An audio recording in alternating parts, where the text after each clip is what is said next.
Hi, everyone. My name is Maria. Thank you so much for having me, and huge thanks to the Digital Futures jury panel for honoring me with this award. It's a huge pleasure to have the opportunity to be here and to present my work and to demonstrate some parts of my approach to robotics and architecture, which, as has already been presented, I refer to as designing with machines. Machines and architecture have had a relationship for a very long time, and technology has always influenced the way we think, draw, construct, and think.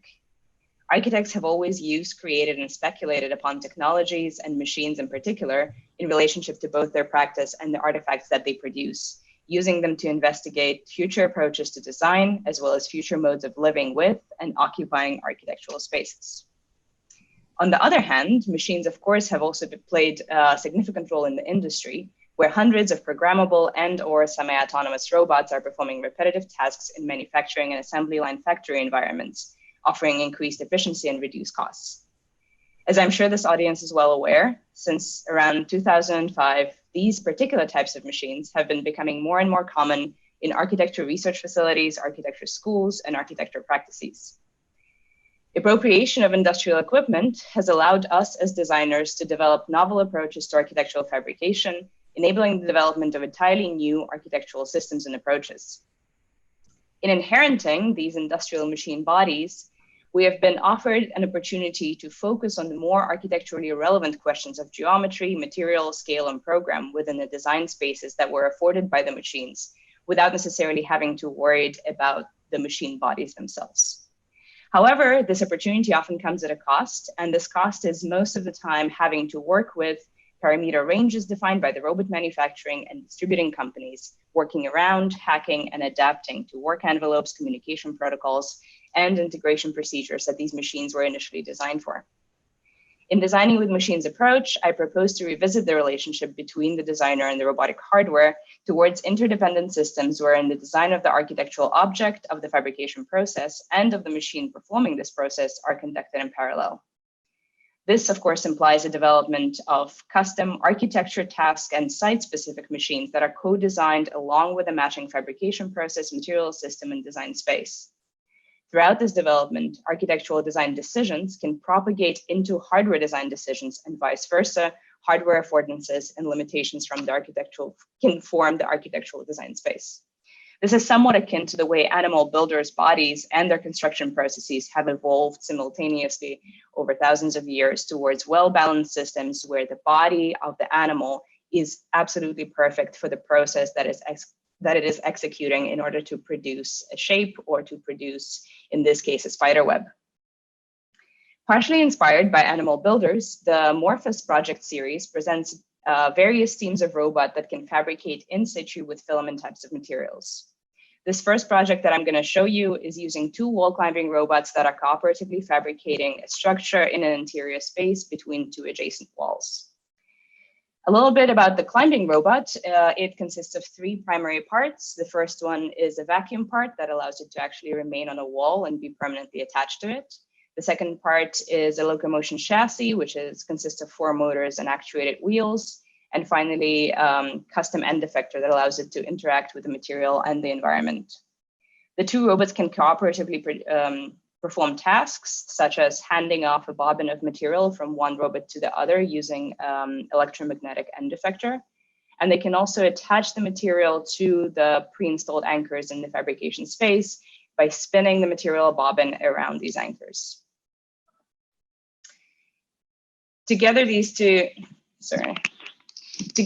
machines can leverage walls of an existing architectural space, iteratively creating an object that can be seen as both an architectural robotic intervention, but also as a new architectural layer that is built upon the existing space, relying on the two walls that are provided by the interior site as a substrate, as a structural system upon which this tensile structure can actually be fabricated.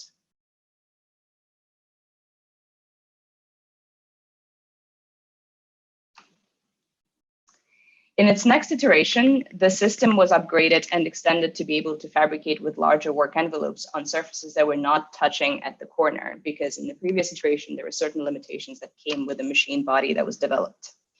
In order to extend the work envelope, a new machine was introduced and added to the robotic system, specifically a robot that I somewhat lovingly call the thread walker. The thread walker has a very small work envelope that is constrained to a single cable spanning between the two walls. However, when the simple single line machine is combined with the wall climbers from the previous iteration, it adds an additional degree of freedom to the overall robotic team, which significantly extends its work envelope regarding both scale and site geometry. This particular project was fabricated on site in a gallery space, and most of the object's geometry was produced prior to the exhibition opening, but some of it was wound in a series of live performance style demonstrations where the audience could not only observe and interact with the artifact that was produced by the machines, but also actually observe the process itself, safely coexisting with the machines within the exhibition space.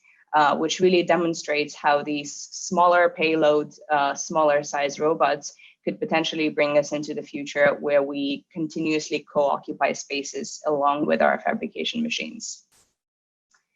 While walls are arguably one of the most common elements in our conventional architectural environments, they're not the only architectural system that can be leveraged as a substrate for a robotic process. This next project uses sheet materials as they are very common elements in almost any building system.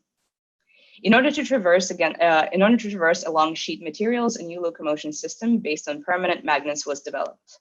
Each robot in the system consisted of two parts that can be clamped onto a material of predefined thickness and hold onto it thanks to the magnet arrays that were embedded in the robot's body.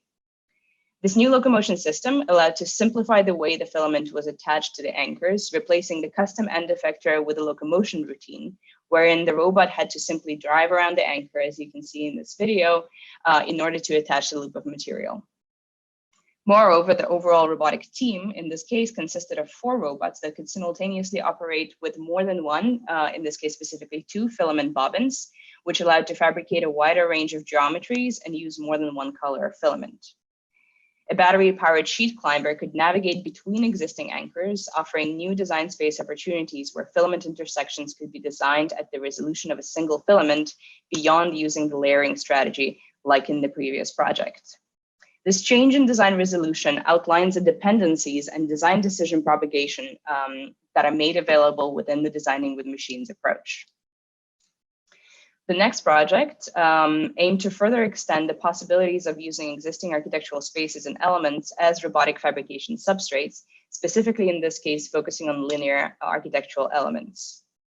The site where the project was conducted that was offered consisted of an array of columns and beams rather than walls and surfaces. In order to leverage these on-site elements, a custom rail that served as a locomotion track was designed and installed, rendering the whole interior space as part of the fabrication machine body. Onto this rail, 2 teams of 3 robots each were operating. Each team consisted of 2 vertical and 1 horizontal robots. The vertical robot could traverse along the vertical and horizontal parts of the rail that were mounted to a column and a corresponding beam. Similar to the previous project, the vertical robot could anchor the material to pre-installed anchors that existed in the fabrication space. You might notice that unlike in the previous projects, here the robot is not actually carrying the whole bobbin of material, but is rather manipulating a loop of it, relying on the material source on the floor. This change in material source allowed to, there we go. This change of material source allowed to significantly scale up the potential workspace and design space that was available for me as a designer in developing this project.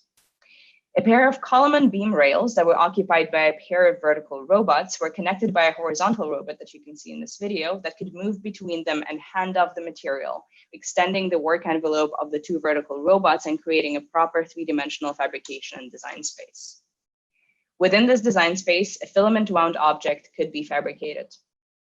Unlike in the previous projects, here the new architectural layer created by the robots is inhabitable, allowing the exhibition visitors to walk through the space as it is being produced. Within this occupiable object and an occupiable fabrication system, one can say that the object is fabricated by a team of 3 small robots. But at the same time, one can also view the whole site as it is being augmented with machines as a room scale fabrication machine, almost an inhabitable Jacquard loom, if you will.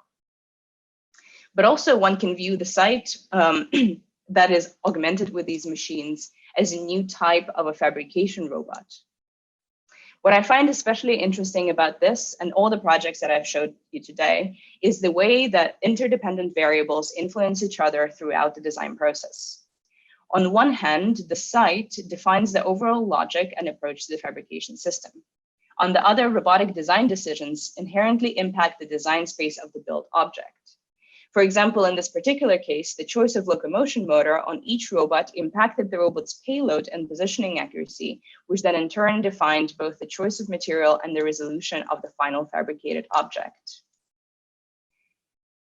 What is interesting with this approach and this resolution that was offered is that it allows to question, is that in this particular case, it allowed to question not only the design space that was offered by the machine, but also the machine itself based on the design space that was available. So in the example of the motor torque, instead of having to adapt my design to whatever the robot could offer, which is somewhat typical to a conventional robotic fabrication process, I could simply swap out the motor and rather adapt the robot to the design constraints that I needed it to meet. I'm hoping that this work lies a foundation for a future architectural design practice where the designer becomes an active participant rather than a consumer of robotic technology.